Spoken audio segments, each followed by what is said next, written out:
I want to share a strange story that happened to me. It started out as something ordinary, even boring. I live in a typical apartment complex in an American suburb. My apartment is on the 6th floor, with windows overlooking the courtyard. Last fall, while on vacation, I developed a habit of drinking tea by the window, watching the sunset behind the rooftops of nearby buildings. At first, I found this relaxing, but I soon grew bored of watching sunsets. I started paying attention to the world around me, people in the courtyard, kids playing soccer, and the building across from mine. The apartments there seemed ordinary, identical windows, identical layouts, until I noticed something unusual. One evening, just after the sun had set, I spotted a strange figure in one of the windows on the 4th floor. It had a pale, almost white face, and it was looking out over the courtyard. I thought it might be a child, and didn't give it much thought. The next evening, I sat by the window again, tea in hand, and saw the figure in the same place. This time, I examined it more closely. Judging by its proportions, it seemed to be a child. The figure's stillness was unsettling, but I assumed the child might be sick or perhaps disabled, watching other kids play outside from their perch indoors. By the 3rd day, I started noticing something was off. The child hadn't moved at all.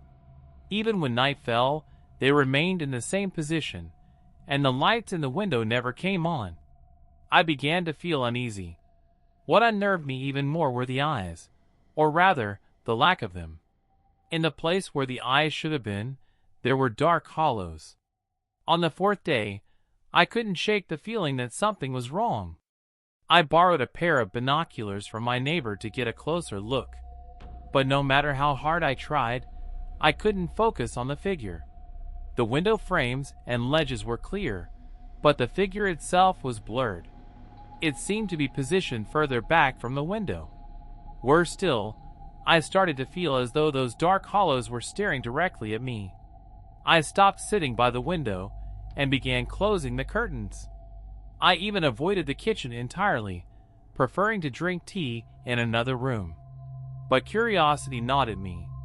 A few days later, I peeked out from behind the curtains to see if the figure was still there. It was. The lights in the apartment were still off day and night. One evening, I decided to investigate. I went down to the courtyard and walked around the building across from mine.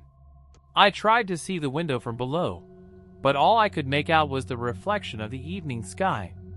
Then I counted the floors and windows to determine which apartment it was.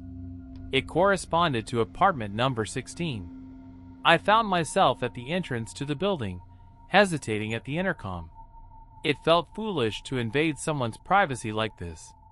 Just then, an elderly couple exited the building, and I seized the opportunity to slip inside. As I climbed to the 4th floor, I rehearsed an excuse in case someone answered the door. I would say I had the wrong building. When I reached apartment 16, I paused before knocking. Taking a deep breath, I pressed the doorbell. Nothing happened, no sound, no movement inside. Feeling uneasy, I tested the doorknob, and to my surprise, the door swung open. The apartment was pitch black. There was no power, no lights, not even a working doorbell. I turned on the flashlight on my phone and cautiously stepped inside.